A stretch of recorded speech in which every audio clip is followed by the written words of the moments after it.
ಇನ್ನು ದಕ್ಷಿಣ ಭಾರತದ ರಾಜ್ಯಗಳ ಸಿಎಂಗಳ ಜೊತೆ ಅಮಿತ್ ಶಾ ಸಭೆಗೆ ಮುಂದಾಗಿದ್ದಾರೆ. ನಾಳೆ ಚೆನ್ನೈನ ಕೋವಲಂ ಬಳಿಯ ಖಾಸಗಿ ಹೋಟೆಲ್ನಲ್ಲಿ ಸಭೆ ನಡೆಯುತ್ತೆ.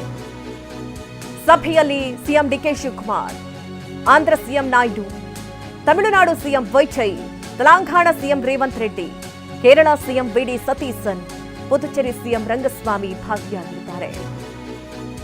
ದಕ್ಷಿಣ ಭಾರತದ ರಾಜ್ಯಗಳ ನಡುವಿನ ಸಮಸ್ಯೆಗಳ ಬಗ್ಗೆ ಈ ಸಭೆಯಲ್ಲಿ ಚರ್ಚೆ ಆಗುತ್ತೆ.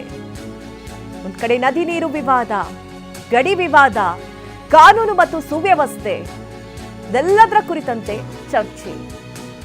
ಲೋಕಸಭಾ ಕ್ಷೇತ್ರಗಳ ಮರು ವಿಂಗಡಣೆ ಕುರಿತು ಚರ್ಚೆ ಮಾಡುವಂತಹ ಸಾಧ್ಯತೆಗಳು ಕಂಡು ಬರ್ತಾ ಇದೆ.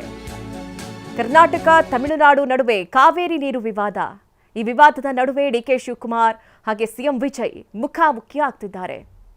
ನೋಡಿ, ದಕ್ಷಿಣ ಭಾರತದ ಸಮಸ್ಯೆಗಳ ಕುರಿತಂತೆ ದಕ್ಷಿಣ ಭಾರತದ ಸಿಎಂಗಳ ಜೊತೆ ಅಮಿತ್ ಶಾ ಸಭೆಗೆ ಮುಂದಾಗಿದ್ದಾರೆ. ನಾಳೆ ಚೆನ್ನೈನ ಕೋವಲಂ ಬಳಿ ಇರುವಂತಹ ಖಾಸಗಿ ಹೋಟೆಲ್ನಲ್ಲಿ ಈ ಸಭೆ ನಡೆಯುತ್ತೆ.